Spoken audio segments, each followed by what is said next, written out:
It all depends upon us. We have that ability to rise, and we have that ability to go down into degradation.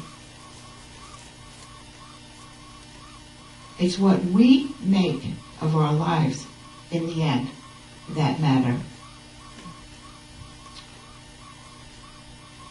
So, what will we do?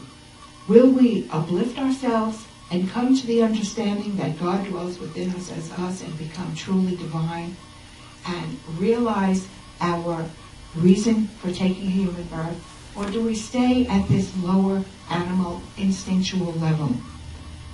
And as a human, we have this saying, I'll see it, I'll believe it when I see it. I'll believe it when I see it.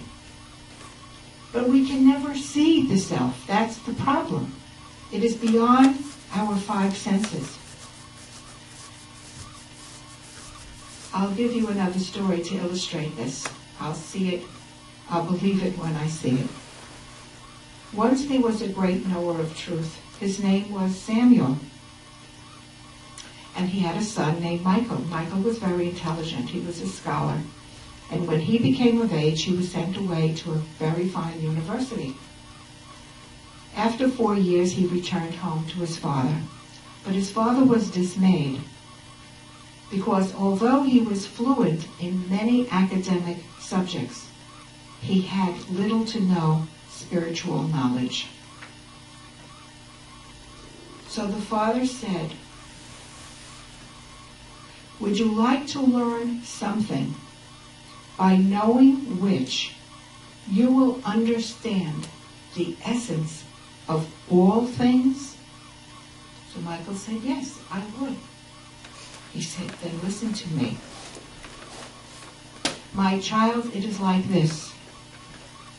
When you understand the essential nature of a lump of clay, you understand the nature of everything made of clay.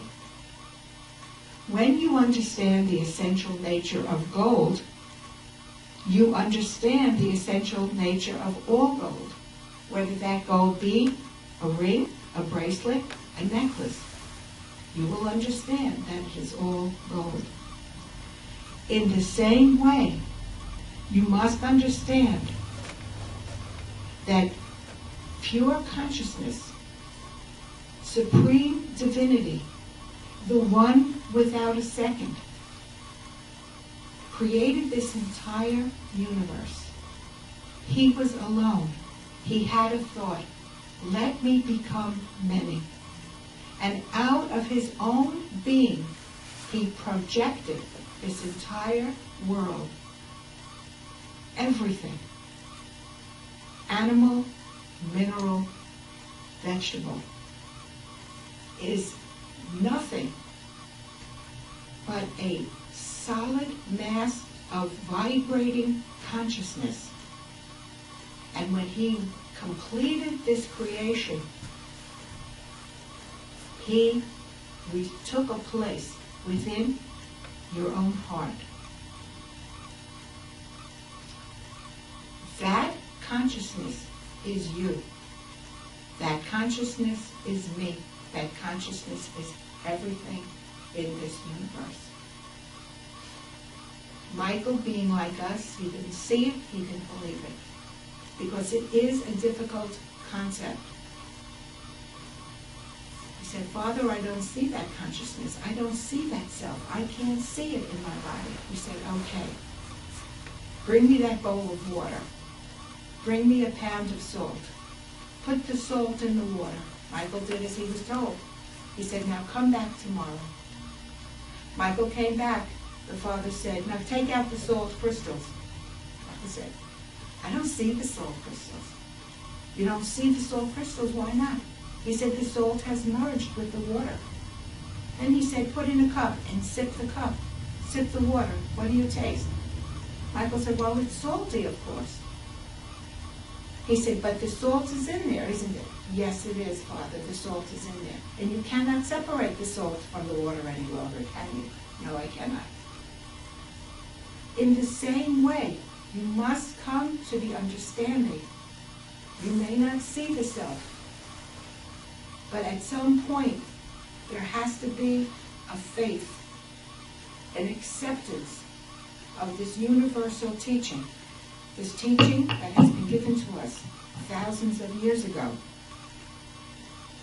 The kingdom of God dwells within. And we either accept it and live our lives in unity and oneness and peace, or we reject it and we live in duality. We live in seeing differences. There will be no other proof than this story. No one can show it to you.